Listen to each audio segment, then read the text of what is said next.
Case की main अपीलें भी और ज़मानत की एप्लीकेशंस भी लगी थी और सस्पेंड करने की जो कन्विक्शन और सेंटेंस को सस्पेंड करने की दरख्वास्तें थी वो भी लगी थी।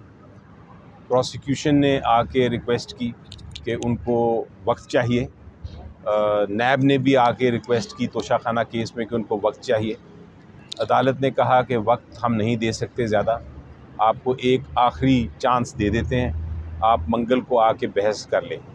दूसरा, अदालत ने ये कहा कि जहाँ तक ताल्लुक़ है सस्पेंशन और कन्विक्शन जो सेंटेंस की है उसके ख़िलाफ़ दरख्वास्त के बजाय हम मेन केस जो है अपीलें वही सुनना चाहेंगे। हम चाहते हैं कि वही जो अपीलें हैं मेन उनका फ़ैसला हम कर दें और हमें आप ट्यूसडे को बहस शुरू करें ताकि हम उसको डे टू डे सुन के इन दोनों तोशा खाना केस भी और साइफ़र केस का भी फ़ैसला कर लें। तो उनको बताया अदालत को कि जनाब तोशा खाना केस में तो क्रॉस एग्ज़ामिनेशन करने की, जिरा करने की भी इजाज़त नहीं मिली और जो साइफ़र केस था उसमें तो वकला को एक कमरे में बंद कर दिया गया और उनको भी किसी किस्म की जिरा करने की या बहस करने की इजाज़त नहीं दी। तो ये बड़े अनयूजुअल केसेस हैं, अजीबो-गरीब केसेस हैं। तो अदालत ने कहा ठीक है, हम एक वक्त दे देते हैं, एक दिन दे देते हैं, कुछ दिन दे देते हैं इनको तैयारी करने के। हम वो चीज़ नहीं करना चाहते जो ट्रायल कोर्ट ने आपके साथ की, तो इसलिए एक चांस देने में कोई हर्ज नहीं है। फाइनली अदालत ने ये कहा कि ट्यूसडे को इंशाल्लाह मंगल को ये केस की दोनों केसों की समाअत होगी, तो इंशाल्लाह उस दिन हम बहस करेंगे। सर जी बताइएगा, प्रोसिक्यूशन क्यों वक्त मांग रही है? क्या कमज़ोर केस है उनके पास या वो इस चीज़ को लटकाना चाहते हैं? क्या वजह है कि वो टाइम पे टाइम मांग रहे हैं? जी देखें, अभी यकीनी तौर पे जितनी उनको जल्दी नीचे ट्रायल में थी उतनी ही देर वो इधर अपील में करना चाहते हैं, लेकिन अदालत ने उनकी बात नहीं मानी और अदालत ने बल्कि बड़ा फर्मली, बड़ा क्लियरली वाज़े तौर पे ये कहा है कि मंगल को बहस आप तैयार करके आएँ। अगर आपका प्रोसिक्यूशन टीम तैयार नहीं होगी हम फिर भी इस केस की समाअत सुनेंगे। सज़ा मुअत्तल हो जाती है तो क्या इमरान खान बाहर आ जाएंगे या किसी और मुकदमे है जिसके अंदर गिरफ्तारी डालनी है? देखिए, उनके ख़िलाफ़ 3 मुकदमे हैं इस वक्त जिनमें उनको सज़ा हुई है। बाकी जो केसेस हैं उसमें तो ज़मानत हो चुकी है। ये 3 केस, एक साइफ़र है, एक तोशा खाना है और एक वो इद्दत वाला जो केस है। तो ये अगर दोनों केसों में इनकी सज़ा या इनकी कन्विक्शन मुअत्तल हो जाती है या ये अपीलें ही एक्सेप्ट हो जाती हैं इंशाल्लाह, तो फिर वो सिर्फ़ इद्दत वाला केस रह जाएगा। और उसके बाद जब उसमें भी आपने देखा है कि उसमें भी कोई ऐसी गुंजाइश नहीं कि वो सस्टेन हो, तो वो भी जब सेटिस्फाइड हो जाएगा उसको भी ख़त्म कर दिया जाएगा, तो उसके बाद खान साहब इंशाल्लाह बाहर आ जाएंगे।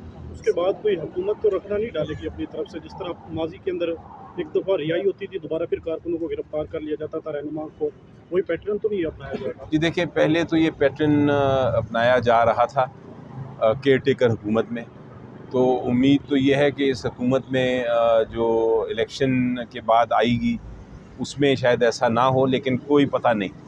अगर ये हुआ तो हमने तैयारी की हुई है उसकी इंशाल्लाह, लेकिन कोई और ऐसा केस है नहीं जिसमें हमें कोई नज़र आ रहा हो, क्योंकि खान साहब तो पिछले 7 महीने से जेल में बैठे हैं।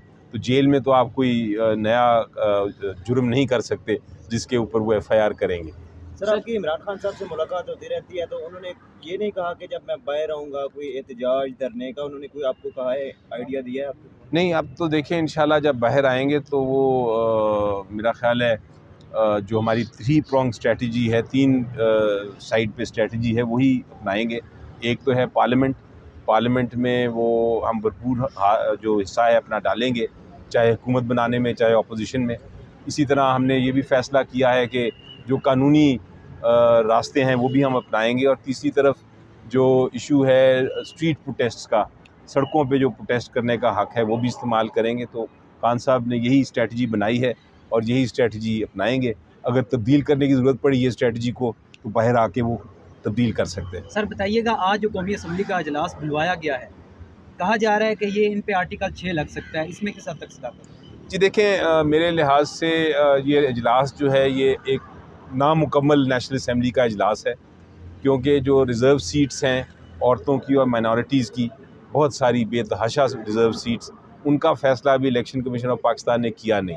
तो एक इजलास बुलाना जो नामुकम्मल है और वो भी एक पार्लियामेंट्री मिनिस्ट्री की तरफ से, वो तो बिल्कुल गलत है। अब प्रेसिडेंट साहब ने इजाज़त दे दी है, प्रेसिडेंट साहब ने इजाज़त दी है, उस लिहाज से उनका जो ख़त है उसमें भी ये लिखा है कि मैं आपको इजाज़त दे रहा हूँ, लेकिन उसका जो कंडीशन है, उसका जो एक शर्त है वो ये है कि पूरी की पूरी जो नेशनल असम्बली है वो मौजूद हो।